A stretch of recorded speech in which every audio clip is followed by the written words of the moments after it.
And Richard Southern back with us now from 680 News. Richard, it's a show so many know and love. Hard to believe The Simpsons is celebrating its 30th birthday.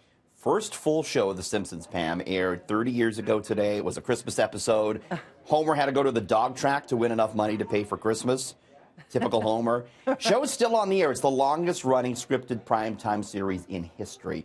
Pam, we wanted to find out what Torontonians' favorite Simpsons moments are and what Simpsons lines come to mind. We hit the streets to find out. Take a look. Love it.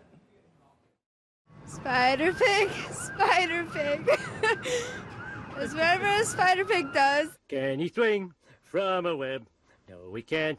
He's a pig. One of my favorite Sims, I'm a huge Lord of the Rings fan, so the cardboard fight where they built the entire fort and a dragon came and attacked the Simpsons, that was pretty awesome.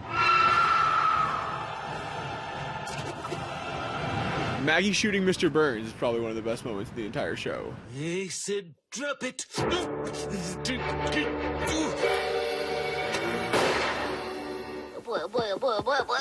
Simpsons also have a knack of predicting the future. They called Trump's election in 2000 and the sale of Fox to Disney in 1998. Oh, wow. They also visited Toronto in an episode in 2002. Pam, what's your favorite Simpsons moment? You know, I knew you were going to ask me that, Richard. I'm probably the only person on the planet who never got into The Simpsons. Really? I never watched it. I love Kent Brockman. He's their terrible newscaster, Pam, who can't read anything right and who won the lottery on the air and then didn't finish the newscast. He just bolted once he found out he was reading the winning numbers. So. I'm sure I would be able to relate. Except for the winning of the lottery part, yeah, yes. Unfortunately. So a British museum has made a discovery that shows that disposable cups have been around a lot longer than we thought. Much, much longer. What we're looking at here is a disposable cup that's 3,600 years old, Pam, on the left there. It's going on display at the British Museum in London. It was a use-it-once-and-toss-it-away clay cup made by the Minoans on the Greek island of Crete between 17 and 1600 BC. They found thousands of them, Pam, and they believe they were used during a big feast. So much like today, no one wants to do the dishes after a big get-together, right? Yeah, and you can tell by the quality of the workmanship. Like, that was something that was just whipped together, right? Like, they had to make a lot of them quickly.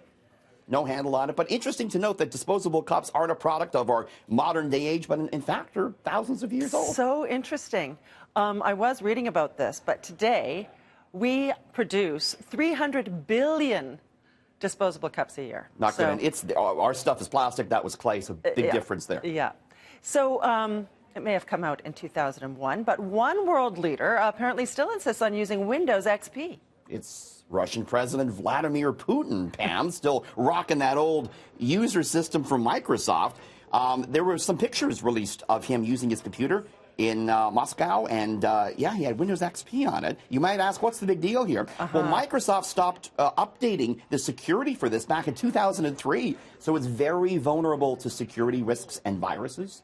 Mightn't be a big problem for Mr. Putin, though. He's said to be an irregular user of the internet, which he has previously, Pam, called a, quote, CIA project. Isn't that interesting? Well, I guess that there's also sort of a certain amount of irony there, right? Russia accused of hacking worldwide. They might be pretty susceptible themselves to a few hacks with that old XP still going there. Crazy. Thank you so much for joining us, Richard. See you tomorrow.